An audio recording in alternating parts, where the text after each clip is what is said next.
Hey, salut! On est bientôt rendu le 1er mai 2022, donc à part la fête des travailleurs, cela signifie qu'on est déjà à 6 mois du mois de novembre, de Movember, le mois de sensibilisation à la santé au masculin. Mais ceci dit, ça ne veut pas dire qu'il ne faut rien faire pendant le restant de l'année. Donc aujourd'hui, dans cette vidéo pour la playlist Moustache, on regarde un peu où je suis rendu, moi, dans mon aventure avec les poils au-dessus des lèvres.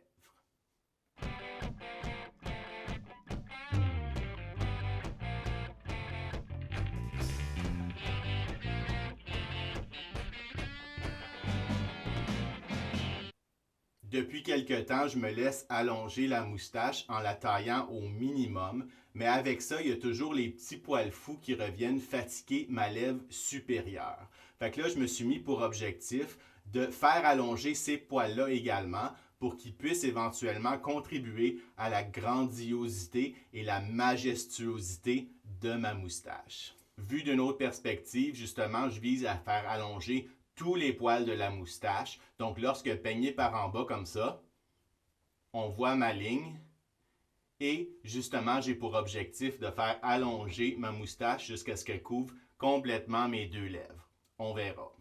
Donc, ce qui arrive avec faire pousser ta moustache, c'est qu'à un moment donné, les poils partent un peu dans toutes les directions. Si on regarde ici, là, j'ai des poils plus courts que je taillais auparavant, que j'essaie de faire allonger justement, qui poussent plus vers le bas. J'ai des poils un peu plus moyens qui sont rendus là, et j'ai les poils plus longs qui repartent vers le haut de ce côté-ci ou qui descendent vers le bas de ce côté-ci.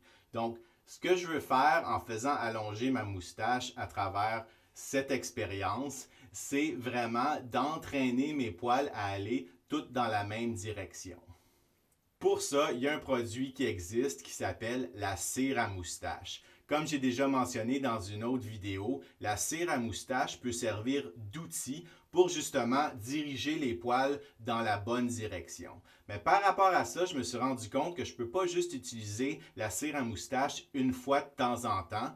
Donc, pour cette expérience, je vais utiliser la cire à moustache à tous les jours pendant 5 jours, puis je vais revenir pour une conclusion. Donc, on est le jour 1. Je vais utiliser en masse de chaleur pour diriger la moustache au bon endroit où je veux qu'elle aille. Donc aussi, j'ai également une nouvelle cire à moustache de Canadian Redneck. Donc ça tombe bien. On y va en accéléré. Je vais aussi faire une petite taille peut-être juste aux extrémités pour égaliser. Mais après ça, ça va être vraiment de jour en jour de voir la progression.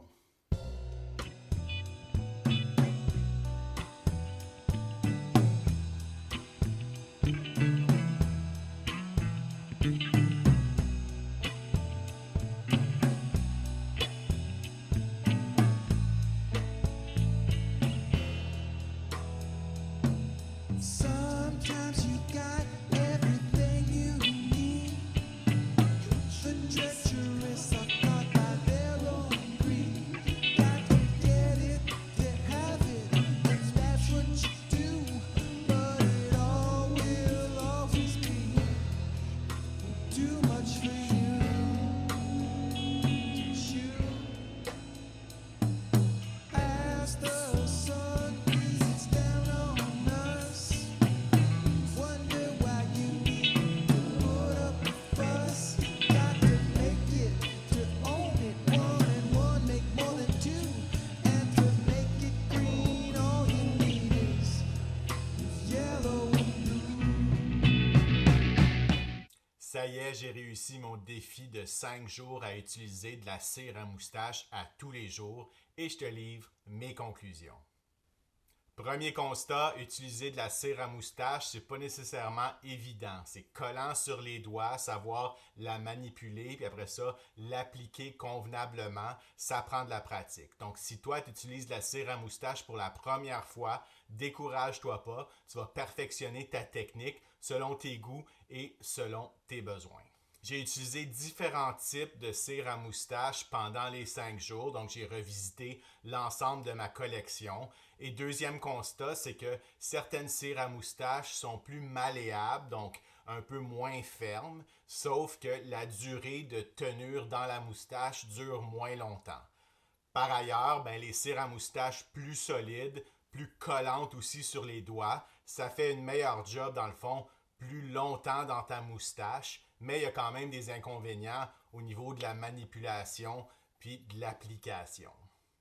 Étant donné ces défis-là, justement, au niveau de la manipulation, de l'application, le fait que ça prend quand même du temps dans ta routine, donc pour moi, ça ajoute au minimum un autre 10 minutes dans la routine de stylisation, chose qui est un peu inconvénient si on n'a pas ce temps-là à dévouer à notre moustache. Autre constat, peu importe la cire à moustache que j'utilise, il y a toujours des petits poils fous qui viennent dépasser éventuellement. Il faut les replacer, donc les remettre en place, soit avec les doigts, mais ça serait très tentant de juste les couper, mais là, je n'atteindrai pas mes objectifs qui sont de vraiment faire pousser l'ensemble des poils de ma moustache.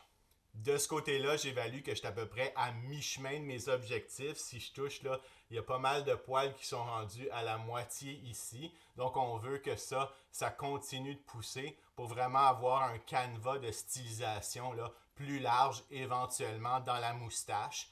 Par rapport à la stylisation où je suis rendu, comme tu vois, dans le fond, j'ai un côté qui plie plus vers le bas et un autre côté qui plie plus vers le haut, ce qui fait vraiment comme une vague.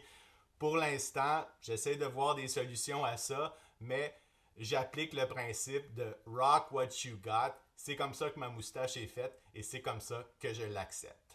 Toi, où en es-tu par rapport à ton aventure moustachue? Est-ce que tu utilises de la cire à moustache? Si oui, laquelle et comment? Laisse-moi savoir dans les commentaires.